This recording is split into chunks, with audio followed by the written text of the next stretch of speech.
Buen día, nosotras somos del grupo 322 de la Facultad de Medicina y presentaremos el tema de cinética enzimática y ecuación de Michael-Menten, temas pertenecientes a la materia de bioquímica. Los integrantes del equipo somos Aguilar Trigueros Patricia, Gutiérrez Ruiz Sofía Mercedes, Ibarra Vidaca Sofía, Ocaña Olivares Helen Grisel, Raigosa Zapata Jocelyn Patricia y Vázquez Martínez María Fernanda. Para comenzar, necesitamos preguntarnos, ¿qué es una enzima? Una enzima es una proteína que cumple la función de catalizador biológico, es decir, que acelera la velocidad de una reacción química específica en la célula.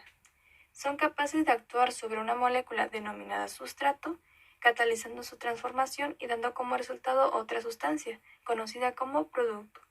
Esta no se destruye durante la reacción y se utiliza una y otra vez.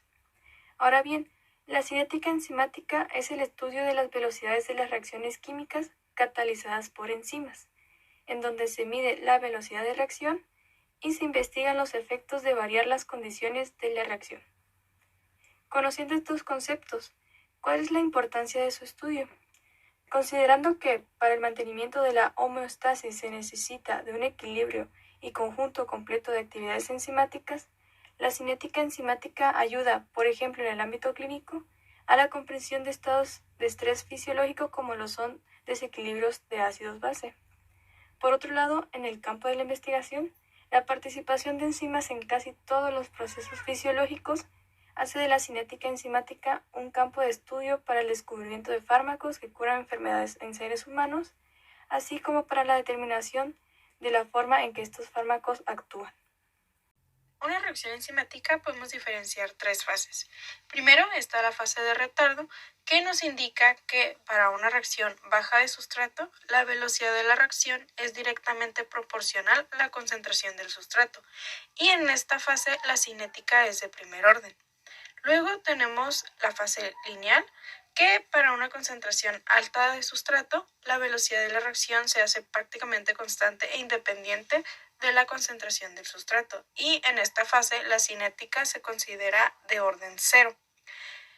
Finalmente tenemos la fase de agotamiento, que a medida que va transcurriendo la reacción, pues va a llegar un punto en el que el sustrato u otro reactivo pues se van a ir agotando y la velocidad de reacción va a disminuir hasta anularse. Para concentraciones de sustrato intermedias, la velocidad del proceso deja de ser lineal y a esta zona se le denomina cinética mixta. Se pueden identificar tres órdenes. En el orden cero, la concentración de reactivos no afecta la velocidad de reacción.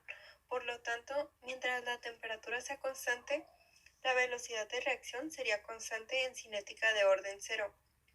No importa qué reactivos estén presentes y en qué medida se hayan cambiado sus concentraciones, la velocidad de la reacción seguirá siendo la misma.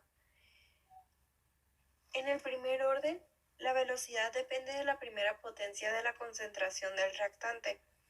Esta se caracteriza por la descomposición exponencial del reactante. Estas implican cambios que ocurren en las moléculas individuales. El segundo orden se da siempre que dos moléculas han de entrar en contacto para formar productos, es decir, cuando colisionan dos moléculas. Su velocidad es proporcional a la segunda potencia de la concentración del reactante. Ahora hablaremos sobre la ecuación de Michaelis-Menten, la cual surge en 1913 por Mott-Menten y Leonard Michaelis. Cuando ven la ecuación, ¿qué se les viene a la mente? Si hablamos de cinética enzimática, hablamos de velocidad de reacción, de procesos catalíticos y los factores que influyen. Entonces, la ecuación de Michaelis-Menten nos va a ayudar a conocer la relación entre la velocidad de reacción con la concentración del sustrato. Y esto van a ser a partir de lo propuesto por Victor Henry en 1903, que nos dice que va a ser necesaria la formación de este complejo enzima-sustrato para que se lleve a cabo el proceso catalítico. A partir de esto, Michaelis y Menten nos van a decir que van a existir dos etapas durante la reacción. La primera, la formación del complejo enzima-sustrato, que puede ser por llave cerradura, que es la unión perfecta, como podemos observar en la imagen, y la otra por ajuste inducido, que va a ser cuando se unen, va a haber una modificación estructural. Y después vamos a tener la etapa de formación del producto y liberación de la enzima. Aquí podemos ver tanto gráficamente cómo se une la enzima con el sustrato con la enzima, y cómo se obtiene la liberación y el producto, ¿no? Y igual lo vemos en esta especie de fórmula para que se nos sea más fácil diferenciar los dos procesos, ¿no? La unión de sustrato y el paso catalítico. Ahora, ¿en qué consiste la ecuación? La ecuación nos va a mostrar lo siguiente.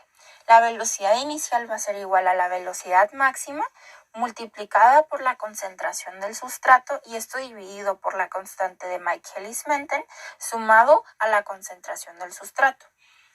A partir de esto vamos a obtener que los datos conocidos pues son fáciles de comprender, ¿no?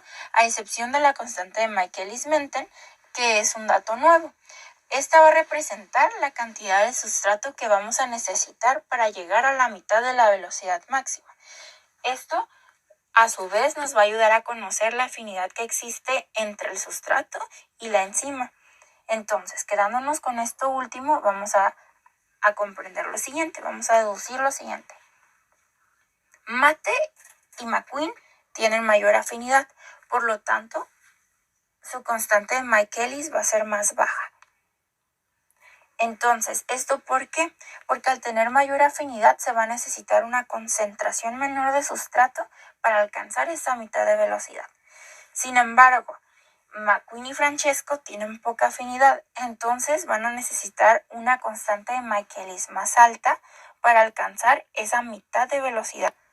Ahora, tomando estos dos datos en cuenta, vamos a ver lo siguiente. En esta gráfica vamos a observar cómo los dos procesos que se llevan a cabo, ¿no? La unión del sustrato y el paso catalítico. Aquí vamos a observar que cuando la enzima tiene alta afinidad se va a saturar rápido y llegará a su velocidad máxima. Aquí podemos observar de amarillo que es el primer paso, que es la unión del sustrato, y de azulito lo que es el paso catalítico, que ahí se va a mantener en meseta. ¿Esto por qué? Porque al alcanzar su velocidad máxima la enzima está saturada y al estar saturada va a mantener una velocidad constante. Entonces va a ser de orden 0, ya que está a altas concentraciones. Sin embargo, la de amarillo sería de primer orden, ya que está a bajas concentraciones y es una curva ascendente. Finalmente, ¿qué factores van a afectar esta actividad enzimática? El primero es la concentración del sustrato. Si bien no va a estar relacionada y no va a tener un efecto con la velocidad de reacción, sí nos va a permitir conocer la velocidad máxima. La concentración de la enzima, por otra parte, sí va a influir con la actividad enzimática, ya que si tenemos mayor concentración de enzimas, pues sí va a aumentar la velocidad, ya que va a poder consumir más sustrato y pues se va a llevar a cabo más rápido. La temperatura y el pH, que son conceptos que vamos a ver más adelante. Y finalmente la presencia de cofactores, ya que hay enzimas que sin ellos no pueden llevar a cabo sus procesos catalíticos, entonces este sí es algo muy importante. Continuando con los factores que afectan la actividad enzimática, tenemos primero al pH, el cual es muy importante ya que las enzimas tienen un pH óptimo al cual pueden realizar su función enzimática. Por ejemplo, tenemos que la pepsina gástrica tiene un pH ideal de 2, la arginasa 1 de 10 y la ureasa 1 de 7. Como sabremos, las enzimas son muy sensibles a los cambios de pH, tanto así que ligeros cambios de pH pueden provocar la desnaturalización de la proteína y una pérdida completa de su actividad enzimática. Asimismo, tenemos otro factor muy importante para la actividad enzimática, que va a ser la temperatura. Aquí tenemos que los aumentos de temperatura aceleran las reacciones químicas, de tal manera que por cada 10 centígrados de aumento en la temperatura, la velocidad de reacción se va a duplicar. Aquí tenemos un concepto que es la temperatura óptima, que se define como la temperatura a la que la actividad catalítica de las enzimas es máxima. Pero, a partir de esta temperatura específica, todo encima de ella va a llevar al aumento de igual forma de la velocidad catalítica, pero debido a que, como sabemos, las enzimas son proteínas, este aumento de la velocidad de reacción se va a ver contrarrestado por la pérdida de actividad catalítica debido a la desnaturalización térmica de la enzima, así teniendo al final una pérdida completa de su actividad. Continuaremos con el tema de inhibición enzimática. En primer lugar, tenemos que los inhibidores van a ser moléculas que se unen a enzimas y disminuyen o interfieren con su actividad. Podemos observar en la imagen que el inhibidor se encuentra en color rojo, está interfiriendo con la enzima que se encuentra en color amarillo y esto está evitando la formación de lo que va a ser el complejo enzima-sustrato o bloqueando la reacción que va a llevar a cabo la enzima. Ya que las enzimas catalizan prácticamente todos los procesos celulares, los inhibidores van a interferir con su actividad y por esta razón los inhibidores se van a encontrar entre los agentes farmacéuticos. Podemos encontrar dos clases de inhibidores, los irreversibles y los reversibles. Los inhibidores irreversibles se van a unir de forma covalente con la enzima o van a destruir directamente a un grupo funcional de la enzima que va a ser esencial para su actividad. La mayoría de los inhibidores enzimáticos irreversibles van a ser tóxicos, naturales o sintéticos. Luego tenemos a los inhibidores reversibles. Estos van a tener distintos modelos de unión reversibles que van a implicar la unión no covalente del inhibidor con lo que va a ser la enzima.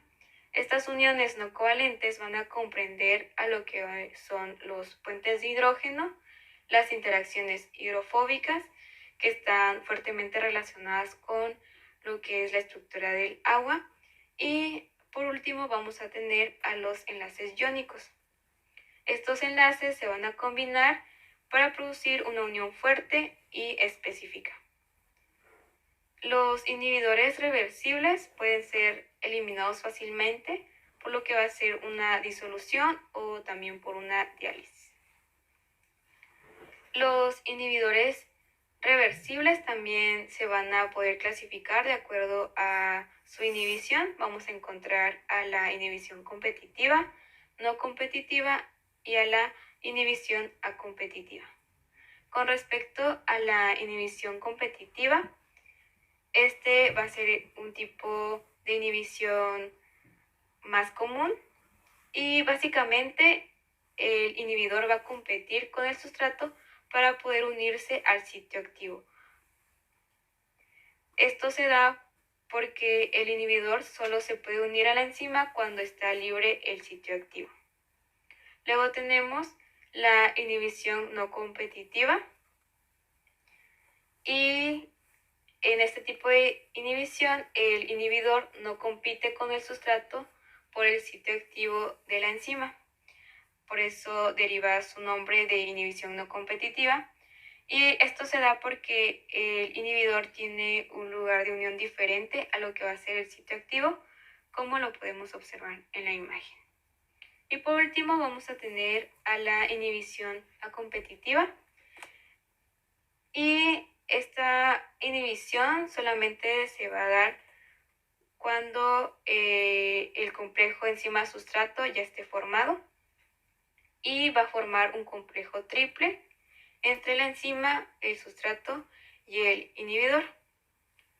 Su unión a la enzima va a aumentar la afinidad del sustrato por la enzima y esto va a dificultar la disociación y va a impedir la formación de nuevos productos. En conclusión, la cinética enzimática permite la medición cuantitativa de los índices de reacciones catalizadas por enzimas y el estudio sistemático de factores que afectan estos índices, revelando de esta forma los pasos individuales mediante los que las enzimas transforman sustratos en productos.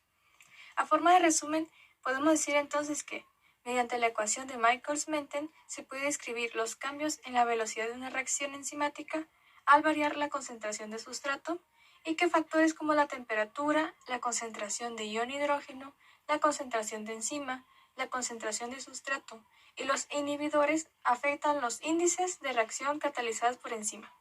Finalmente, hay que recordar que las enzimas, al estar implicadas en prácticamente todos los procesos biológicos, el estudio de su cinética y poder catalítico es de utilidad en el entendimiento de procesos metabólicos y en el descubrimiento y determinación de mecanismos de acción farmacológicos.